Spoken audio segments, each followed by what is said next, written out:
Saya Dian Mardiansa selaku Ketua Tim dari Himadi. Saya Salma Nurul Fadilah. Saya Dihayu Kusumaningsih. Cara meningkatkan kinerja internal Sari Roti. Yang pertama ada kualitas produk. Sari Roti menjaga kualitas dari roti yang dihasilkan dengan menyeleksi roti tersebut sebelum dikemas dan dipasarkan. Roti harus memenuhi standar bentuk dan ukuran yang telah ditetapkan perusahaan sehingga kualitas dari produk yang dihasilkan sama. Perusahaan menjaga agar barang yang dijual selalu berkualitas tinggi sehingga dapat memaksimalkan penjualan dan minimalkan barang kembali. 2. Proses produksi dan kapasitas produksi. Bahan baku menjadi hal yang harus dijaga oleh perusahaan agar kualitas tetap terjaga. Dalam proses produksi, bahan baku diseleksi secara ketat sebelum diolah menjadi adonan roti. Bahan baku yang dikirim oleh pemasok diperiksa terlebih dahulu melalui proses yang ketat dengan tujuan agar pemasok yang terpilih dapat menjaga konsistensi kualitas dari bahan baku yang diterima. Bahan baku yang diterima selanjutnya disimpan di gudang bahan baku sesuai dengan persyaratan standar penyimpanan masing-masing bahan baku. Sari Roti mengembangkan jenis rotinya yang semula hanya roti tawar, kini menjadi roti dengan berbagai jenis. Ini dilakukan karena perubahan gaya hidup masyarakat yang semula memiliki banyak waktu untuk sarapan roti, sehingga roti tawar bisa diolesi berbagai macam rasa selai. Menjadi tidak memiliki banyak waktu lagi sehingga tidak sempat mempersiapkan sarapan roti dengan selai. Yang ketiga, pemilihan lokasi. Lokasi pembangunan pabrik ditentukan berdasarkan wilayah pemasaran dari produk Sari Roti.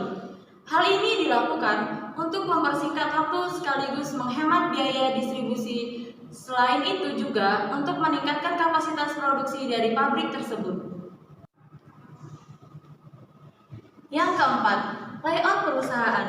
Sari Roti mengutamakan kecepatan dan efisiensi dalam produksinya. Tanpa mengabaikan aspek kualitas, perusahaan ini mengutamakan kelancaran produksi, di mana pabrik dibuat sangat luas dengan demikian arus dan para pekerja menjadi leluasa.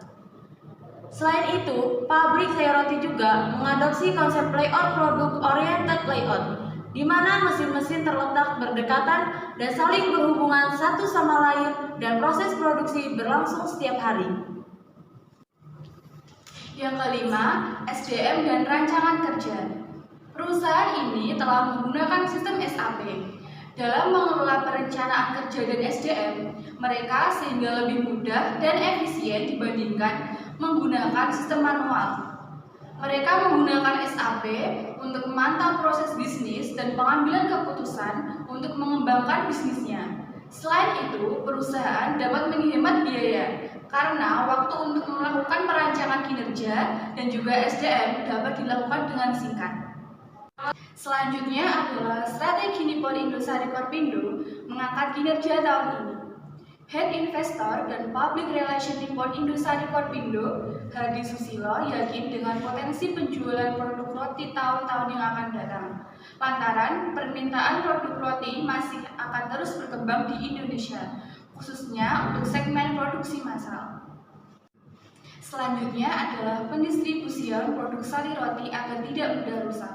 Salah satu kunci Sari Roti dapat bertahan hingga saat ini adalah distribusi rantai pasokan dari mulai bahan baku hingga produk jadi berupa roti. Siklus hidup yang pendek mengharuskan perusahaan segera menjual produk yang telah selesai diproduksi. Perusahaan harus menjual roti dalam keadaan sesegar mungkin agar ke tangan konsumen sehingga tidak ada produk yang kadaluarsa dan dapat meminimalkan penarikan produk yang tidak laku.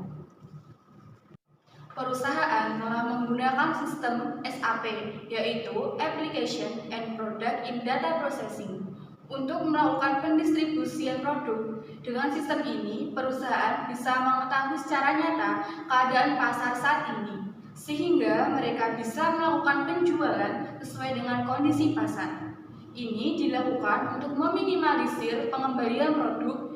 Dengan demikian, perusahaan dapat memaksimalkan laba usaha dengan menekan biaya produksi. Di pasar tradisional dan toko kecil juga menjadi ujung tombak penjualan produk Sari Roti. Mereka berperan penting dalam memasarkan roti ke tangan konsumen yang tidak bisa pergi ke pasar modern.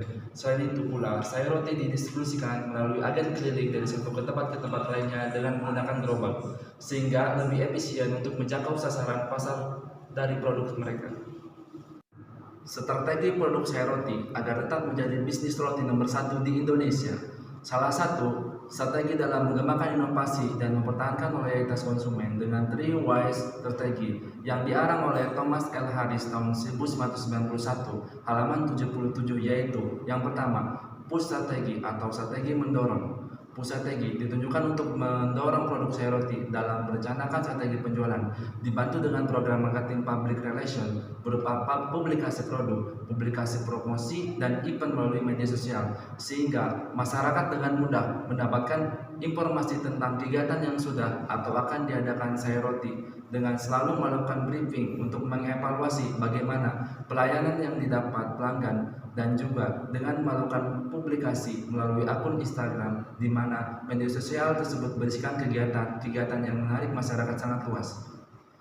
Yang kedua, PAS strategi atau strategi memujuk merupakan strategi yang diperlukan dalam meningkatkan pemasaran karena strategi ini dapat membantu perusahaan dalam mempertahankan loyalitas pelanggan. Yang ketiga, pull strategi atau strategi menarik, yaitu public relation harus memiliki kemampuan untuk menarik perhatian publik. Alat ukur yang digunakan dalam pull strategi yaitu daya tarik dan promosi. Promosi adalah upaya memberitahukan atau menawarkan produk atau jasa dengan tujuan menarik kepada calon konsumen untuk membeli atau mengkonsumsinya. Salah satunya yaitu produk sayur roti dapat mempromosikan produknya melalui media sosial secara terus-menerus dan menarik dengan strategi tersebut dalam mengingatkan konsumen tentang produk sayur roti yang akan menarik konsumen untuk membelinya.